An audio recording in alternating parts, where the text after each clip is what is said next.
Então esse campo de batalha que é a vida, ele também é o campo de peregrinação. E quando a gente vai fazer a peregrinação, o que é a peregrinação? A peregrinação é um tapacha, é uma austeridade. A peregrinação ela é um ato de fé. Então a gente veio para esse mundo aqui como um ato de peregrinação, como um ato de austeridade e fé. Só que a gente não lembra mais disso. O yoga ele ajuda a gente a lembrar que a gente está aqui fazendo yatra. A gente está aqui fazendo peregrinação.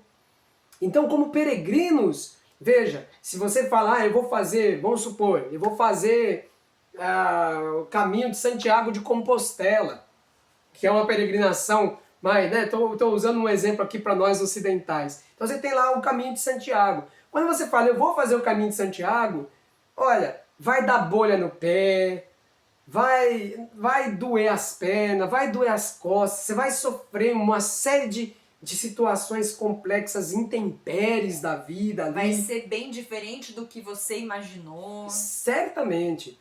Mas tudo aquilo que foi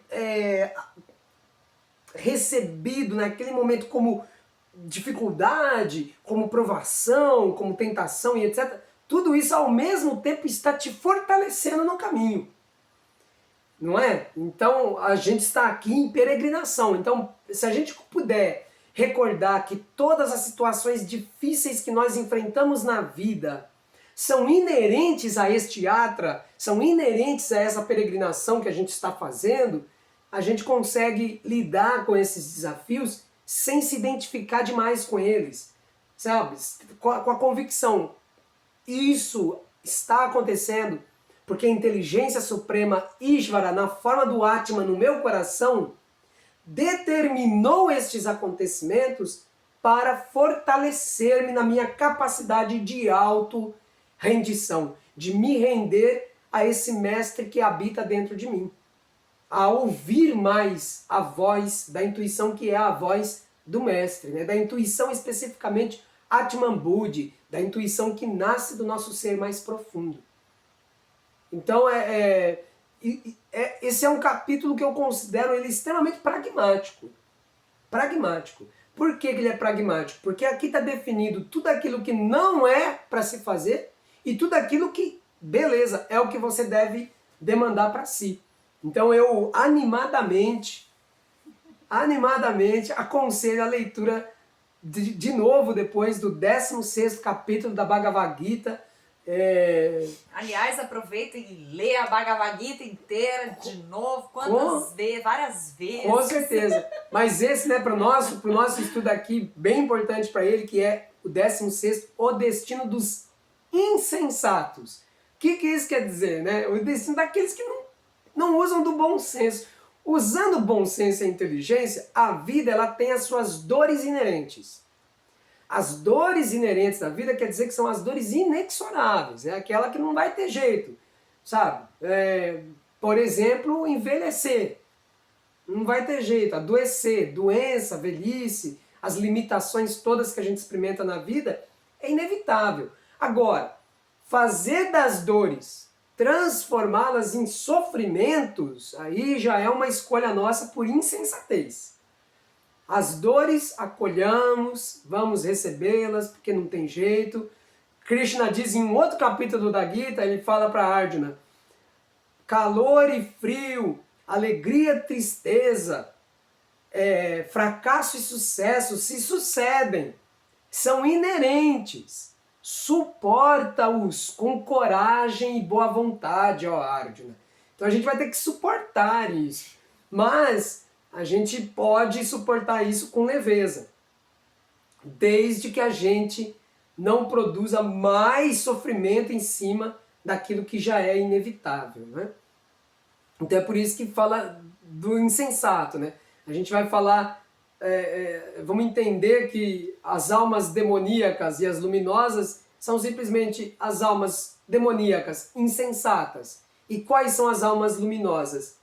As que fazem a discriminação, as que são munidas de viveka, de poder de concentração, clareza de compreensão para discernir e afastar aquilo que vai produzir dor e sofrimento e degustar daquilo que vai trazer prazer, mas sem apego. não é? Que foi o que a gente leu, se eu não me engano, logo no primeiro verso da Ishopanishad, né? Numa das traduções ele fala, ó, goza das coisas do mundo, mas sem apego. Porque se você gerar apego, aí vai virar sofrimento. Mesmo aquilo que é um prazer, acabará se convertendo em fonte de sofrimento. Simples assim.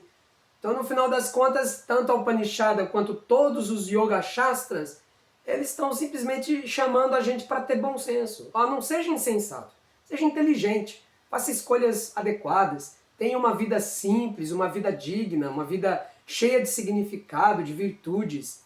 E isso vai ser benéfico, vai ser salutar, vai te levar para mundos luminosos. E esses mundos luminosos é esse mundo que a gente está agora aqui. Agora aqui esse mundo está plenamente luminoso com vocês aqui, a gente refletindo esses temas, faz com que o mundo se torne um Surya Loka, um Savita Loka, um mundo pleno de sol, não é? Tem um sol de alegria e satisfação nessa investigação. Pelo menos sempre que eu saio daqui eu fico com as bochechinhas doendo de sorrir, é muito bom, é muito bom.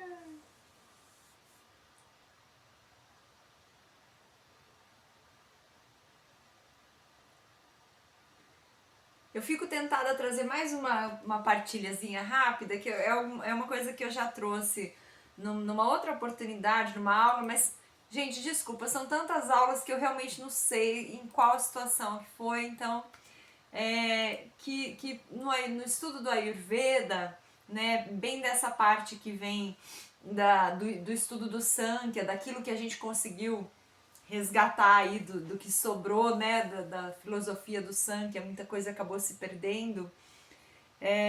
Existe uma perspectiva de que o nosso intelecto iluminado, essa instância do ser que se comunica com a jiva, com a alma encarnada, né, que existe como se fosse um mensageiro ali, que vai receber as impressões da alma, aquilo que ela está vivenciando no campo da materialidade, no campo aqui da transitoriedade e tudo mais, e vai fazer essa ponte com o Atma, vai ser esse canal sempre de comunicação.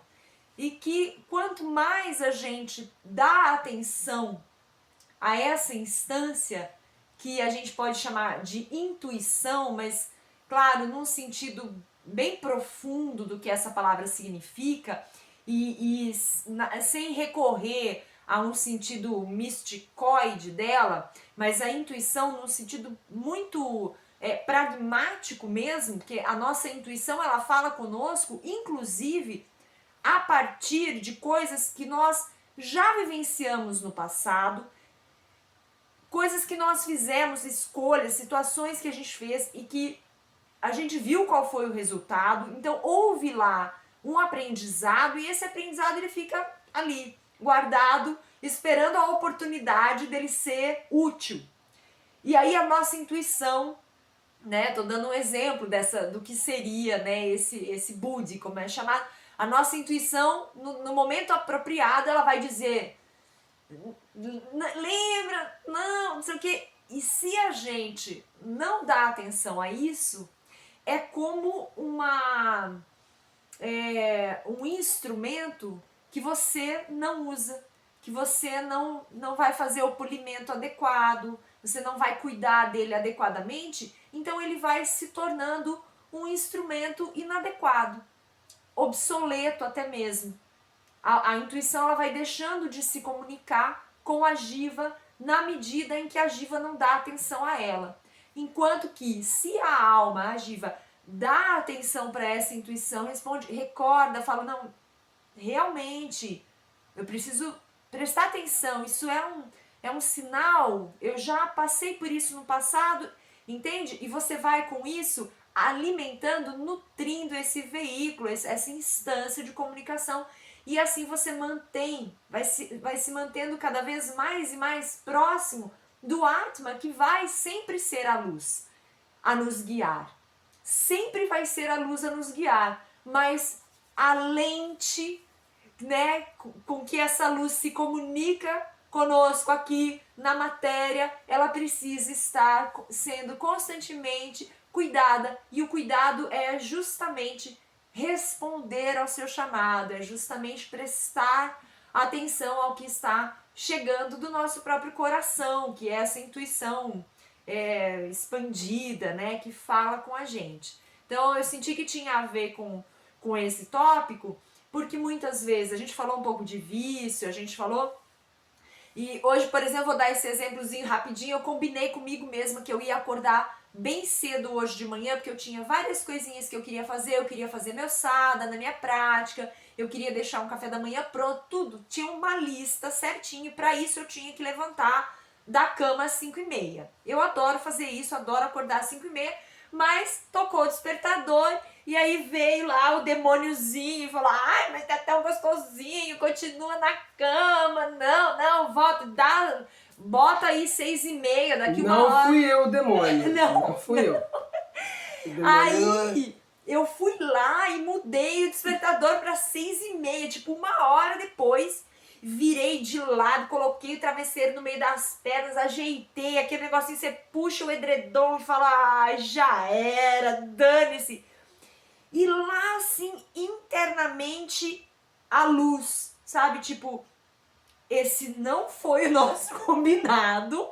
Existe uma razão pela qual você se propôs a despertar, levantar da cama às 5h30, recorda. E aí eu fui saindo daquele torpor, sentei, respirei, fiz uau, que bênção, sabe? Você ser recordado. É uma coisa bobinha que eu tô contando pra vocês, assim, muito, né, cotidiana, mas para dizer que cada vez que a gente responde e se mantém firmes ao nosso propósito, isso vai nutrindo, isso vai alimentando a comunicação com o nosso Atman. Era isso. Eu só vou reforçar uma coisa, assim, apesar do texto estar dizendo: olha, obedeça às escrituras, senão você vai para o inferno. Você pode olhar e falar assim: nossa, mas isso daí é tão judaico-cristão, de repente o yoga é tão judaico-cristão, de repente alguma coisa do gênero. Bom, mas tanto no judaísmo místico, cristianismo místico, quanto no yoga, o que existe aí é uma lógica. A gente só vai realmente ouvir e nos ajustar às escrituras se a gente encontrar nelas uma lógica. Porque a gente não está sendo convidado a neutralizar a nossa inteligência. Não é isso. A gente está sendo instado a usar o máximo da nossa inteligência, porque os insensatos vão para o inferno e não os que estão usando a inteligência, ok? É importante a gente ter sempre isso em mente. Não é fé e crença cega. E aí, assim, eu sei que eu já falei bastante, já li bastante, mas eu hoje revisitei um texto, por ser dia de São João, essa coisa toda, eu acabei revisitando um texto que fala um pouco sobre a justiça. E eu acredito que Sêneca, ainda que ele não tenha sido hindu e ele não esteja contado entre os rishis, o que o Sêneca disse foi muito importante para o seu jovem discípulo, né, Lucílio, sobre a justiça em estado puro, e que bem ilustra essa questão de que a busca pelo Dharma é a busca inteligente pelo bom senso, né? E que uma vez que a gente faça isso, não é que a gente está querendo agradar Brahma. A gente não pode agradar Brahma. Brahma já está super agradado. Ele está infinitamente feliz. Ele é pura felicidade. Não tem como a gente agradar Brahma.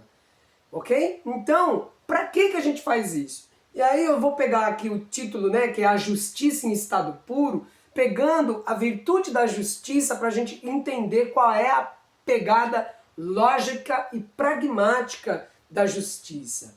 Ele diz: quero que me ensinem também o valor sagrado da justiça que apenas tem em vista o bem dos outros e para si mesma nada reclama senão o direito de ser posta em prática.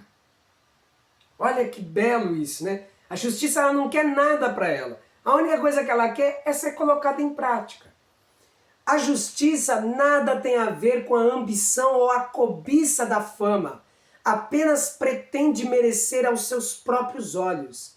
Acima de tudo, cada um de nós deve convencer-se de que temos de ser justos sem buscar recompensa. Isso é puro Karma Yoga de Krishna. Então isso poderia ter sido lido na Bhagavad Gita, porque está na Bhagavad Gita.